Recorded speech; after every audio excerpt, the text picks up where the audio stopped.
Faced with limited options, China decided to collaborate with Israel in 1992 for the joint development of an AWACS based on the Russian ElaM 76 platform. The system chosen was the ElaM 2075 Falcon or Falcon, and it was a good choice. It was, and still is, a very advanced system, very effective.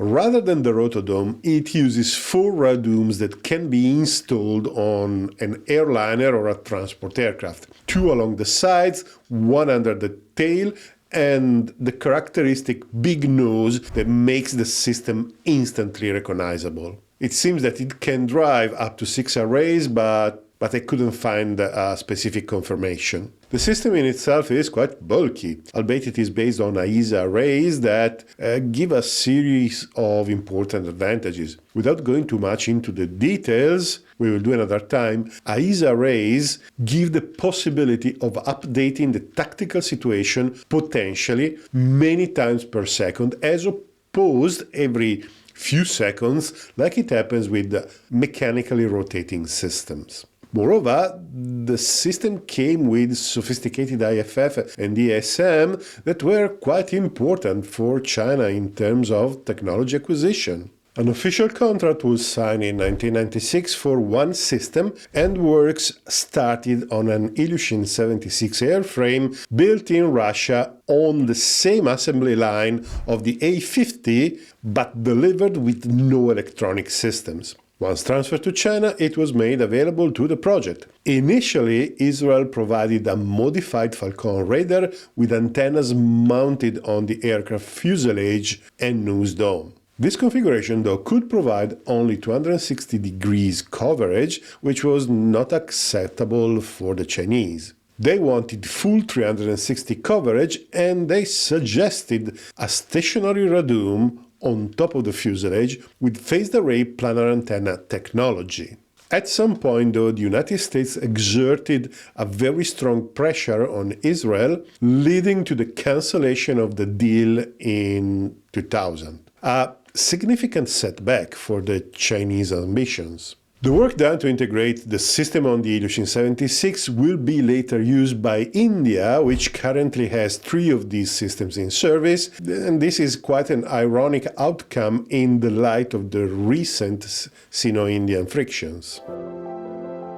The cancellation of the Israeli deal spurred China to accelerate its indigenous AWACS development efforts. Despite the setback, China reportedly gained valuable knowledge from the Israeli collaboration, particularly regarding transmit-receive modules, composite radome manufacturing, and the data bus structure for a radar design. Wang Xiaomao, in one of his latest interviews, reported that they had overcome other technological challenges in the development phase, like design for electromagnetic compatibility to avoid radio interference with other systems in the aircraft, data link with ground stations, and target pickup in dense clutter environments over mountainous terrain. The result of this development will be the KJ-2000, the first proper Chinese AWACS aircraft.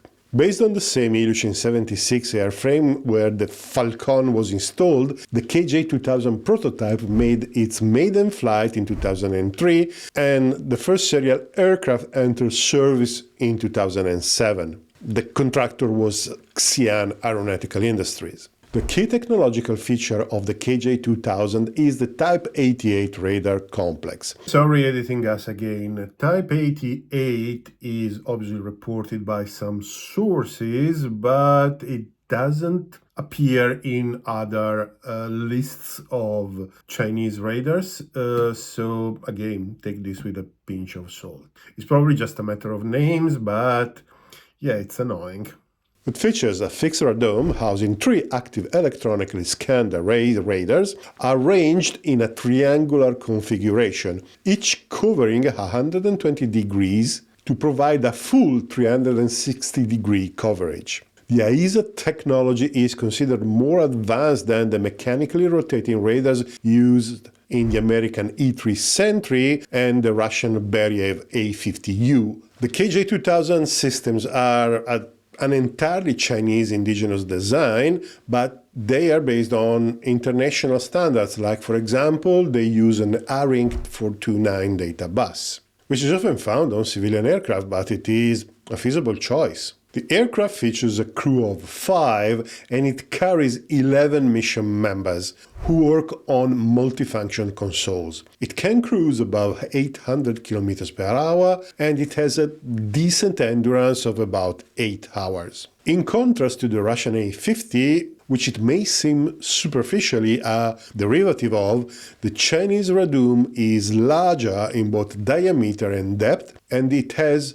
revised mounting. Other aircraft differences include a solid nose replacing the original glass section and the huge horizontal strakes along the main landing gear fairing have been removed. Instead of these, the KJ-2000 featured 2 canted trapezoidal fins at the rear end of the fuselage, which is a typical Chinese solution. Another interesting feature is a satellite communication and navigation blister on top of the fuselage and ahead of the wing, which is slightly more bulbous than the Russian equivalent. In any case, the aircraft is literally littered with antennas and it is quite difficult to identify the function of each one of those. And this tends to be a feature in all the AWACS in service in the world. However, production was limited to 4 aircraft due to the difficulties in acquiring more Ilyushin 76DM airframes from Russia. So something else was needed.